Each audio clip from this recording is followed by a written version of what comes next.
tama naman. Pwede mo yan. Ano yan? Ano yan? Pwede ba? Ano nangyari? Bakit? Uy! Ano yan? Ano?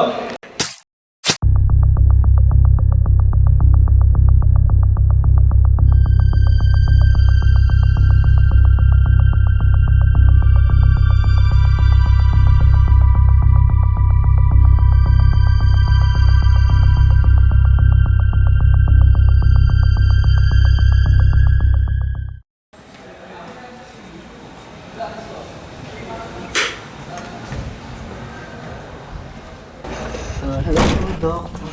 Miguel! Nandito ka na. Sino ka na? Sige po. Ay, pagod ko sa buyahe. Dr. Yabmat, natapos mo na ba yung ginagawa mo? Hindi pa. Ano ba yan? Ano suot mo? Ano to? Hinugas ko pa yung mga pantalon ko pa. Ano ba yan?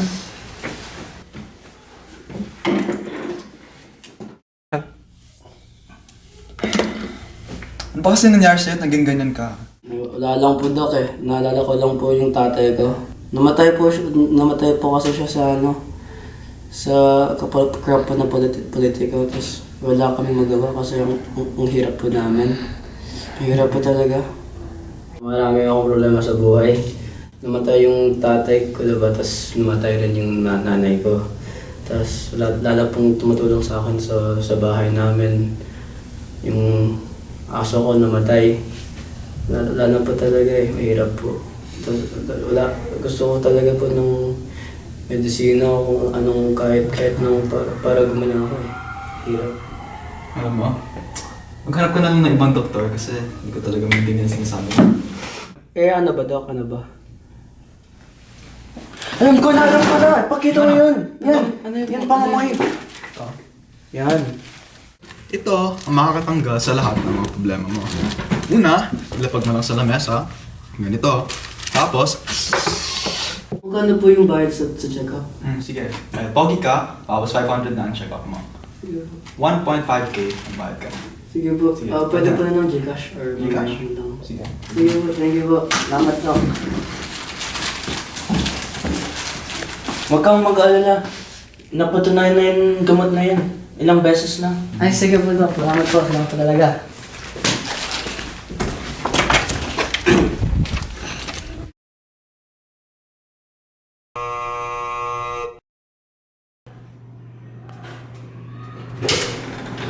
Ay, sana magaling ka na to. Uy, Tio, ikaw ba si Miguel? Oo po. Ay, narinig ko ang balita tungkol sa tatay mo. Sumalangit ang kaluluwa niya. Sige, halika. Nasa tamang lugar ka na. Sige, pasok tayo. Thank you po, thank you.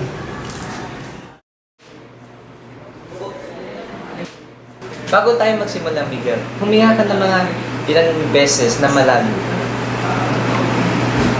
Okay na? Oo na. Sige, sabihin mo sa akin ano ang masakit sa iyo o ano nararamdaman mo niya. Ano po, Doc eh? Sumasakot yung ulo ko, tapos biglang na lang ako umiiyak. Hindi ko lang kung bakit eh. Sige, salamat, Miguel. Yun na lang kailangan ko malaman. Ako na bahala sa iyo. Okay, Miguel, sisimula ko na ang pag-check up sa iyo.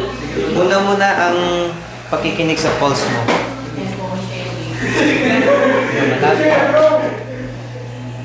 Exhale. Isa pang beses. Exhale. Okay. Say I. Okay. Pause mo.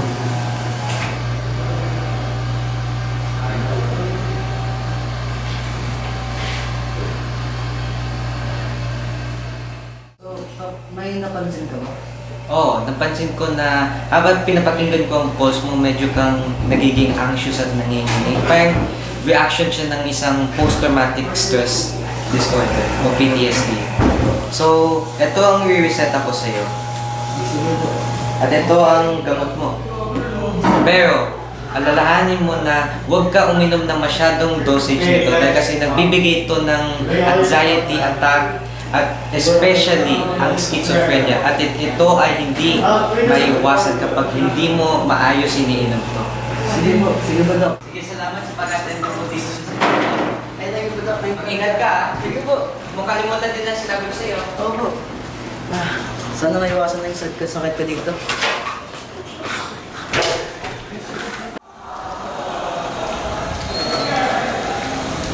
Ay, salamat. Nasa bahay na ako.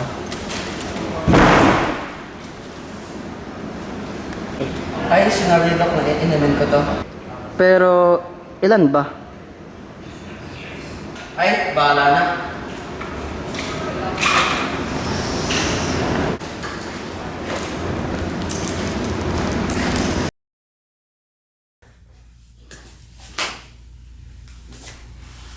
Ha? Ano ko? Ano to?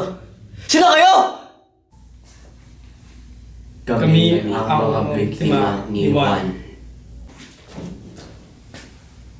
Ako, tumatawag ako tapos biglang nagkagsak ako dito. At Miguel, tinatawag kita para patayin ang hayop na to!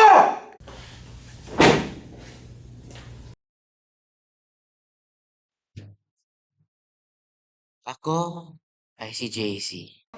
Araw-araw, laging pareho aking nararanas.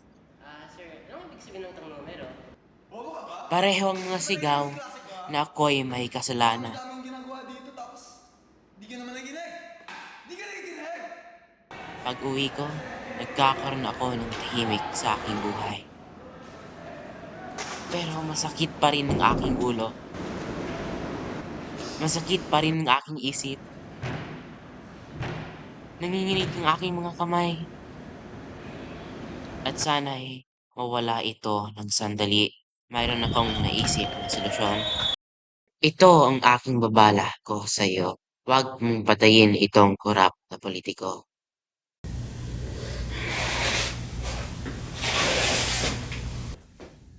Ako, si Doyon. Noong 20 taon ako, pumunta ako sa Pilipinas para isimula ang aking negosyo. Pagkatapos ng ilang taon, ito ay umunlad. Pero, isang araw, mayroon akong isang kliyenteng politiko. Tinulungan ko siya para makakuha ko ng isang video na maunlad ang kanilang korupsyon. Pero, noong nalaman niya, pinatay ako. Dahil dito, mabigat pa rin ang aking loob at hindi pa siya naparusahan bilang isang korop na politiko. Miguel, magtiwala ka sa sarili mo. Ay, sige. Mga biktima din kayo. Babuin ko kayo. Papatayin ko! Si Juan de la Cruz! Miguel, ito yung ginawa niya sa amin, Miguel! Miguel! Miguel! Miguel! Miguel! Miguel! Miguel! Miguel! Miguel! Hindi! Tama na! Tama na! Tama na! Ah!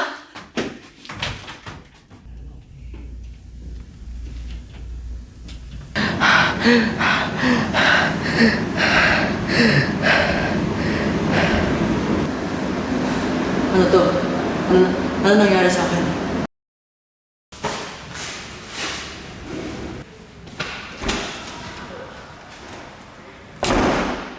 Magandang umaga po. Bumabalik na mayroon importanteng balita. Si Juan de la Cruz ay nanalo ng eleksyon. Lord, tulungan niyo po ako dito. Kailangan ko bang patayin yung hayop na to? Ano ba, Lord? Ano ba gusto niyo sa akin? Tulungan niyo po ako.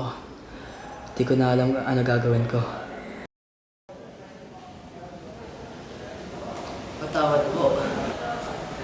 Patawad po, Panginoon. Ah!